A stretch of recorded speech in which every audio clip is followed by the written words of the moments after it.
Salut à tous, j'espère que vous allez bien. Moi ça va, mieux que vous, de mieux en mieux. Je me trouve actuellement à Vientiane, dans la capitale du Laos. Et aujourd'hui je vais vous parler de l'application 12 One to Go Asia ou bien 12 Go Asia. Alors c'est une sorte d'application, un site qui permet de réserver des billets de bus, de train, d'avion, qui est ergonomique, qui est valable dans tous les pays d'Asie du Sud-Est, que ce soit la Malaisie, le Cambodge, la Thaïlande, le Laos, le Vietnam, l'Inde, et j'en passe et des meilleurs. Donc je n'utilise plus cette application-là pour trois grandes raisons. La première raison, c'est le prix.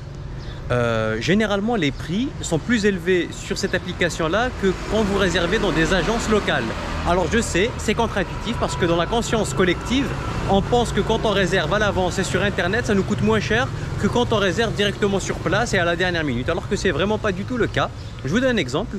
Pour réserver un billet de Pak-Sé à Vientiane, du sud du Laos jusqu'à la capitale, sur le site One to Go Asia, le prix était de 19,5 $.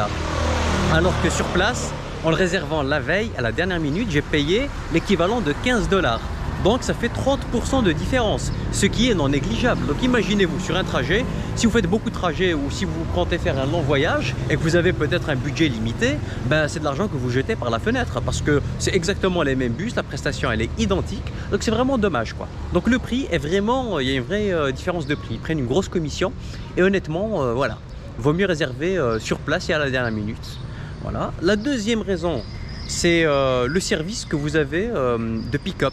C'est-à-dire que quand vous passez par une agence traditionnelle, que même si vous réservez à la dernière minute, vous avez un service qui vous permet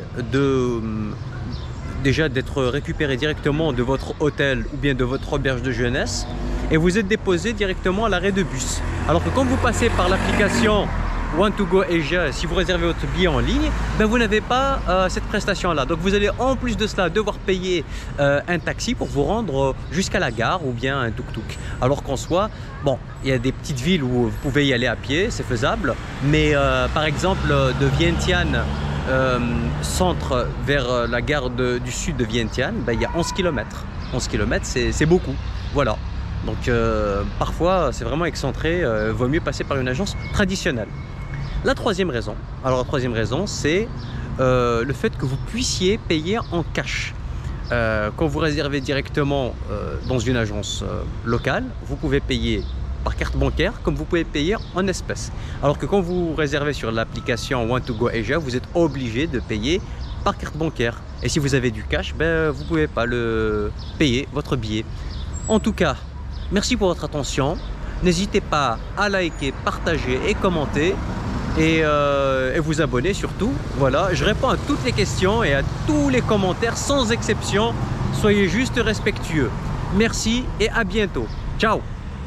J'ai oublié de dire, alors cette application-là, vous pouvez l'utiliser pour avoir une idée des trajets, des ordres de grandeur en termes de prix et puis des horaires. Voilà, parce que c'est une application qui est quand même très simple à utiliser, intuitive, ergonomique. Donc pour avoir une idée, c'est excellent. Par contre, pour réserver, passez directement par les agences locales et comparer les prix parce que même les agences locales, parfois, les prix peuvent varier, ne sont pas du tout identiques. Donc sortez des sentiers battus, faites jouer la concurrence pour tirer le prix le plus avantageux pour vous. Merci et à bientôt. Ciao.